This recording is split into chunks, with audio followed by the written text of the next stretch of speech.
بسم اللہ الرحمن الرحیم۔ السلام علیکم ورحمۃ اللہ وبرکاتہ۔ جی ناظرین، کیا حال ہے؟ ٹھیک ہے، خیریت ہے؟ مزاج گرامی کیسے ہیں؟ کیسا وقت گزرا ہے؟ سب اچھے چل رہا ہے؟ چلے آپ جہاں جہاں سے مجھے سن رہے ہیں اور دیکھ رہے ہیں، اللہ پاک آپ کو اپنے حفظ و امان میں رکھے، خوشیوں بھری زندگی سے نوازے، ہر میدان میں کامیابی سے نوازے۔ ناظرین کرام، بڑے لوگوں کی نا بڑی باتیں ہوتی ہیں۔ اللہ والے جو ہوتے ہیں وہ اپنے جہان کے اندر ایک جہان رکھتے ہیں، ان کی باتیں ہمیشہ جلی حروف میں لکھی جائیں گی، سنہرے حروف میں لکھی جائیں گی، کیونکہ انہوں نے زندگی گزاری ہوتی ہے، ان کے تجربے ہوتے ہیں۔ جو جتنا عمر کا بڑا ہوگا، سمجھے کہ وہ اتنا ہی تجربہ کار ہوگا، وہ اتنا ہی سیانہ ہوگا، زیرک ہوگا۔ چاہے لوگوں کے پاس نیو جنریشن کے پاس لاکھ ڈگریاں ہوں، سندیں ہوں، لیکن آپ کو وہ باتیں بزرگوں سے جو عمر کے بڑے ہوں گے ملیں گی کہ کیا بات ہے ان کی۔ بندہ کچھ بھی نہ کرے، انہی کے جو فرامین ہیں ان کو مد نظر رکھتے ہوئے، مینار نور سمجھتے ہوئے، اپنی زندگی کے لیے سنگ میل بنائے، جو واقعی سنگ میل کی حیثیت رکھتے ہیں، تو یقین کریں کہ جو ہے نا بندہ بھٹک نہیں سکتا، گمراہ نہیں ہو سکتا۔ اللہ والے ہوتے ہیں، ان کی آنکھیں بڑی دور تک دیکھتی ہیں۔ تو جو دنیاوی لذات سے وہ کنارہ کش ہوتے ہیں، اور اس میں شک نہیں ہے کہ واقعی جو ہے نا بندہ جو نفسانی خواہشات کے اوپر کنٹرول جتنا کرے گا، وہ اس قدر مضبوط بھی ہوگا، وہ اس قدر فراست رکھنے والا بھی ہوگا، وہ اس قدر زیرک بھی ہوگا، دور اندیش بھی ہوگا۔ انسان کو میری ناقص سوچ کے مطابق نڈھال اور غیر مضبوط تو یہی کرتی ہیں خواہشات کی تکمیل، کہ ہر خواہش اپنی جو بھی من میں آئے تو بندہ اس کو پورا کرنے کے لیے کمر بستہ ہو جائے۔ صبر بھی کس چیز کا نام ہوتا ہے؟ اپنے آپ کو کنٹرول کرنا، یہ انسان کو بڑی خوبیوں سے نوازتا ہے۔ حضرت نظام الدین جو تھے، حضرت نظام الدین یہ اللہ کے بہت بڑے ولی تھے نا، اللہ کے نیک بندے تھے۔ انہوں نے کیا کیا، ان کو بخار ہو گیا، تو امیر خسرو رحمۃ اللہ جو تھے، نظام الدین اولیاء رحمۃ اللہ علیہ کو بخار ہو گیا، تو امیر خسرو ان کو پوچھنے کے لیے آئے، تو پتہ چلا کہ ان کو بخار کسی صورت اتر ہی نہیں رہا، کسی صورت دور نہیں ہو رہا، بہت سارے علاج معالجے کروا چکے ہیں لیکن بخار نہیں اترا۔ تو انہوں نے امیر خسرو رحمۃ اللہ، نظام الدین اولیاء رحمۃ اللہ علیہ کے سامنے عرض کی کہ حضور اگر آپ اجازت دیں تو ایک ہندو ہے، بڑا سیانہ حکیم ہے، طبیب ہے، تو اس کے پاس اس کا توڑ ہے، اس کا علاج ہے، وہ بڑی آسانی سے کر لے گا، وہ بڑا سیانہ حکیم ہے۔ تو حضرت نظام الدین اولیاء رحمۃ اللہ علیہ نے کہا کہ وہ ہندو ہے، تو چلیں ٹھیک ہے، آپ بلوا لیں۔ جب وہ آیا تو اس نے کوشش کی، محنت کی، جڑی بوٹیوں سے آپ کا علاج کیا، تو آپ روح بصیت ہو گئے، ٹھیک ہو گئے، بخار چند گھنٹوں میں اتر گیا۔ تو حضرت نے نظام الدین اولیاء صاحب رحمۃ اللہ علیہ ان سے پوچھا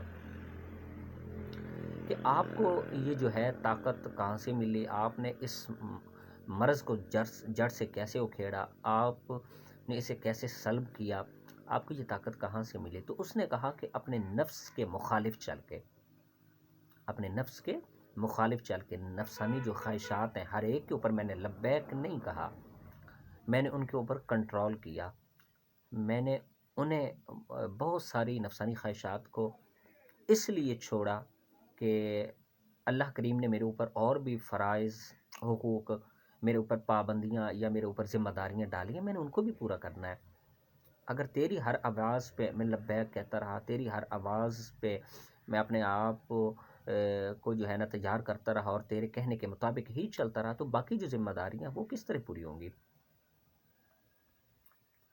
تو حضرت سمجھ گئے، حضرت نے کہا اچھا اپنے نفسانی خواہشات کے آپ مطابق نہیں چلے، اس کے مخالف چلے، اور تب آپ کو یہ صلاحیت سے نوازا گیا کہ آپ نے جو بہت بڑے نامی گرامی جو طبیب تھے، حکیم تھے، وہ علاج نہ کر سکے، بہت حکیم آئے لیکن علاج نہ کر سکے، انہوں نے بھی معذرت کر لی، تو آپ نے چند گھنٹوں میں میرا مرض دور کر دیا۔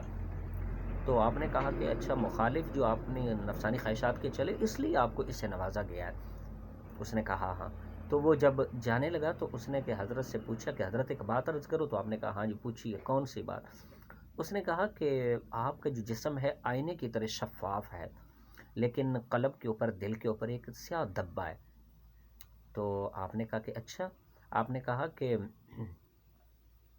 آپ اپنی نفسانی خواہشات کے مطابق نہیں چلتے، مخالف چلتے ہیں۔ جی میں بالکل مخالف چلتا ہوں، بہت ساری نفسانی خواہشات اس کے میں مخالف چلتا ہوں، جو دل میں آتا ہے ہر اس بات کو میں کر نہیں گزرتا، دل کو کنٹرول کر لیتا ہوں، دل کے خیالات، دماغ کے خیالات کو میں سمجھا لیتا ہوں، کنٹرول کر لیتا ہوں۔ تو آپ نے کہا کہ آپ کا نفس آپ کو ہندو بننے سے نہیں روکتا؟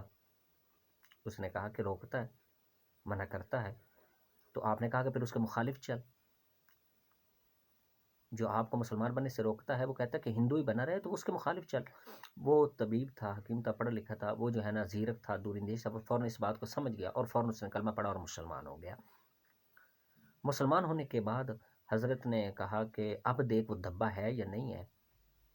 اس نے جب غور کیا اپنے تجربے کی بنیاد پہ، اپنی جو طبیب تھا وہ اس نے تجربے کی بنیاد پہ یہ جس طرح اس نے جب محسوس کیا، فیل کیا، اس نے کہا کہ اب جو ہے نا دھبا نہیں ہے۔ تو آپ نے کہا کہ میں تو آئینے کی طرح شفاف تھا بقول آپ کے، میں تو آپ کے کہنے کے مطابق آئینے کی طرح شفاف تھا، تو اس آئینے میں آپ اپنا دیکھ رہے تھے جو آپ کو دھبا نظر آ رہا تھا۔ اب جو ہے نا جب آپ نے اسلام قبول کر لیا، مسلمان ہو گئے، کلمہ پڑھ لیا ہے، تو اب آپ کو اس آئینے میں یعنی مجھ میں وہ سیاہ دھبا جو حقیقت میں آپ کا تھا وہ آپ کو نظر نہیں آیا نا؟ نہیں آیا۔ کہا بس یہی بات ہے کہ وہ آپ میں تھی خامی، وہ خامی آپ میں تھی کہ میں تو آئینے کی طرح شفاف تھا بقول آپ نے بھی کہا۔ تو وہ جو نظر اس آئینے میں آپ کو آ رہا تھا، میری حقیقت کے آئینے میں، وہ اپنے آپ کو آپ دیکھ رہے تھے، میں نہیں تھا۔ تو وہ جو ہندو تھا وہ حق کا بکا اس بات پہ رہ گیا، غیر مسلم تھا وہ حق کا بکا، اور سچا مسلمان پھر اس کے بعد بنا، اچھا مسلمان بنا۔ بعض اوقات ہم بھی جو ہے نا کسی کے آئینے میں جب دیکھ رہے ہوتے ہیں تو اپنی شخصیت کو دیکھ رہے ہوتے ہیں، اپنی ہستی کو دیکھ رہے ہوتے ہیں۔ یہ نہیں بات ہر دفعہ ایسا نہیں ہوتا کہ آپ جب دیکھ رہے ہوں تو وہی غلط ہو، آپ بھی غلط ہو سکتے ہیں، ہر ایک دوسرے کا آئینہ ہوتا ہے۔ تو بہت ساری ایسی خامیاں ہوتی ہیں جو اگلے کی خوبیوں کے باوجود آپ کو وہ نظر نہیں آ رہی ہوتی خوبیاں، تو وہ دراصل جو اس میں خوبیاں نہیں نظر آ رہی ہوتی، آپ ان پہ دسترس جو ہوتی آپ کی نہیں ہوتی، تو وہ آپ میں خامی ہے، ان میں نہیں ہے پھر۔ تو اس آئینے میں آپ اپنے آپ کو دیکھ رہے ہو، تو اپنے آپ کو پھر ٹھیک کرنے کی ضرورت ہوتی ہے۔ انقلاب یا ترقیاں یا جو تبدیلیاں ہوتی ہیں نا، وہ اپنے آپ کو انسان دیکھے، اپنے گربان میں دیکھے، اپنے سے شروع کرے۔ جب اپنے سے سٹارٹ آپ لوگے نا تو پھر آپ کے بیان میں سحر انگیزی ہوگی، آپ کے الفاظ جو ہیں وہ سحر انگیز ہوں گے، آپ کی آواز دل فریب ہوگی، آپ کے الفاظ سیدھا دل پہ دستک دیں گے، آپ کے مزاج میں شریں پن ہوگا اور شائستگی ہوگی۔ تو جب آپ ان صفات سے متصف ہو کے کسی کے دل پہ دستک دو گے نا تو پھر آپ کی آواز فوراً اس کا دل چیرے گی، گھائل کرے گی، تو وہ آپ کی طرف پلٹ آئے گا، آپ کی طرف مائل ہو جائے گا۔ تو یہ حقیقت ہوتی ہے، سب کچھ انسان کی زبان میں چھپا ہوا، اخلاق میں چھپا ہوا ہے۔ تو یہ اللہ والے جو ہوتے ہیں یہ سمجھ جاتے ہیں، یہ پہنچے ہوتے ہیں، ان کو اللہ تعالیٰ کی طرف سے انعام۔ کسی کو اس بات پہ یہ شک نہیں ہونا چاہیے، اعتراض اس بات پہ نہیں ہونا چاہیے، جو ان اللہ والوں کی جو کرامات ہیں یا اللہ والوں کی جو مزاج ہیں، ان کی جو خوبیاں جو ان سے انکار کرتے ہیں، وہ دراصل ان اللہ علی کل شیء قدیر قرآن کی جو آیت ہے اس کا انکار کرتے ہیں۔ حقیقت میں وہ اللہ کی قدرت کا وہ انکار کرتے ہیں کہ بھئی آپ بتائیں کہ جو اللہ کے دربار میں جھکے، عاجزی انکساری کرے اور اس کو اللہ کے دربار سے کوئی انعام نہیں ملے گا۔ انعام یافتگان یہ لوگوں کی فہرست میں شامل ہوتے ہیں۔ تو جو اس کا انکار کرتے ہیں، ان حقائق کا انکار کرتے ہیں، وہ دراصل اللہ کی حکمت، دانائی اور قدرت کا انکار کر رہے ہوتے ہیں۔ تو جو خوبیاں ان میں نہیں ہوتی، تو خوبیوں بھرے شخص کی طرف جب دیکھتے ہیں تو وہ آئینہ ہوتا ہے، آئینہ نما ہوتا ہے، تو ان کو اس آئینے میں اپنا ہی چہرہ نظر آتا ہے، اپنی خامیاں نظر آتی، اپنے ہی دھبے نظر آتے ہیں۔ تو ناظرین کرام، اگر یہ بات اچھی لگے تو کمنٹ سیکشن میں اس کا اظہار کر سکتے ہیں، بری لگے تو معذرت۔ اور ساتھ ریکویسٹ ہے کہ میری اس چینل کو ضرور لائک اور سبسکرائب کر دیجیے گا۔ اللہ تعالیٰ ہم سب کا حامی ناصر ہو۔ السلام علیکم۔